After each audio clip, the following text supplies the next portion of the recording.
Itu.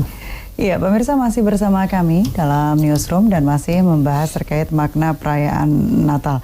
Saya ke Pak Jeki dulu nih. Bagaimana kemudian langkah antisipasi yang dilakukan dari pihak gereja, utamanya untuk kemudian menjaga agar tetap makna Natal ini tetap bisa menjadi inspirasi, tetap bisa menjadi cerminan sebagai umat Kristiani begitu. Ya, makna Natal ini mengajak gereja untuk secara spiritual mengalir keluar, menawarkan persahabatan, dan persahabatan berdasarkan cinta kasih, persahabatan dengan kesediaan untuk berkorban bagi orang lain. Sehingga buat saya gereja tidak harus hidup untuk dirinya sendiri. Dia tidak boleh membangun sebuah persahabatan yang menarik segala sesuatu dari luar untuk dirinya. Tapi dia memberi dirinya keluar. Dan itu yang dicontohkan oleh Yesus sebagai role model. Bagaimana memberi diri bagi semua orang, apapun latar belakangnya. Bagaimana mengasihi, bagaimana berkorban. Tidak gampang memang. Tidak gampang, saya suka bilang begini, cinta itu bisa lelah. Kita tidak mampu mengasihi semua orang. Kadang-kadang kita capek dan kadang-kadang kita gagal. Tapi disitulah kita melihat makna kehadiran Yesus yang menawarkan kelimpahan cinta kasih, di mana kita bisa mengambil darinya ketika kita modal cinta kasih kita semakin kering. Setiap saat kita bisa mengambil untuk kembali menguatkan kita. Saya pikir landasan spiritualitas itu harus betul-betul kita internalisasi dan kita maknai dalam masa-masa perayaan atau menjelang perayaan Natal ini, sehingga kita bisa menjadi berarti bagi banyak orang di luar diri kita. Baik, Pak Romo sendiri seperti apa nih bahwa makna Natal yang dimaknai memberi sahabat, menjadikan sahabat untuk semua? Bagi saya, dan saya merasa juga bagi umat Kristiani, makna itu sebetulnya bukan suatu teori, suatu ajaran, melainkan kami melihat, merenungkan apa yang kami lihat.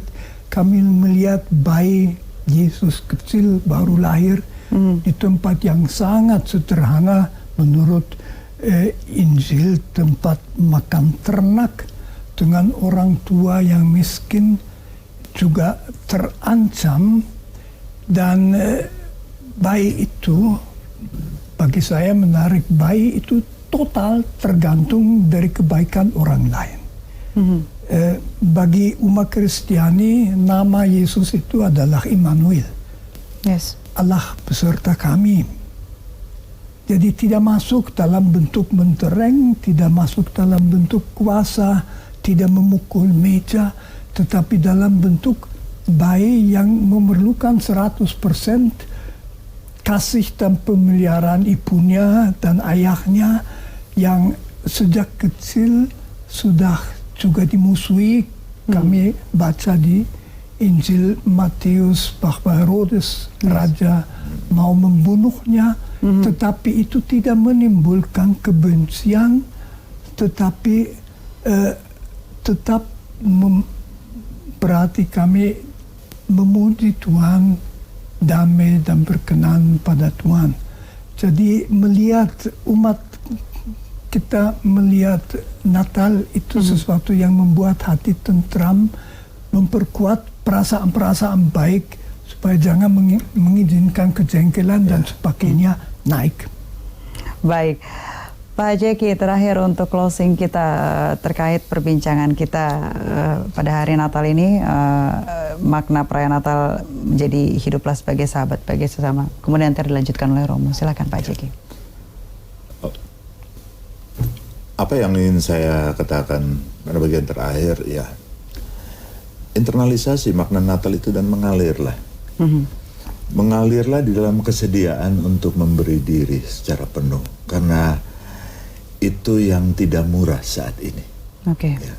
Sikap, karakter untuk memberi diri bagi orang lain itu menjadi sangat mahal, dan oleh karena itu Natal menantang kita untuk mengoreksi mulai dari dalam dan meneladani Yesus.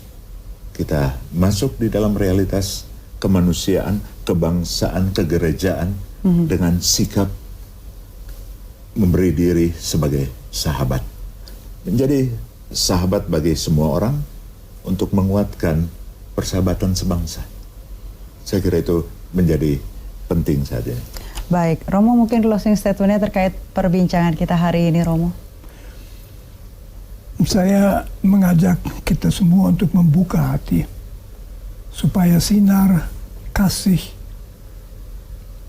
dan kebaikan dari bayi yang ada di Bethlehem itu masuk dalam hati kita, bahwa kita tidak memberi ruang kepada segala macam rasa kecewa, benci, mau balas, tetapi tetap percaya pada kebaikan dan berusaha menjadi sahabat dengan semua orang. Baik, terima kasih Pak Jeki atas waktunya bergabung bersama kami. Terima kasih Romo atas waktunya bergabung sama kami. Ya, dan pemirsa, semoga kiranya makna Natal untuk tahun ini menjadi hiduplah sebagai sahabat bagi semua orang ini bisa menginspirasi kita semua. Tetaplah bersama kami dalam Newsroom.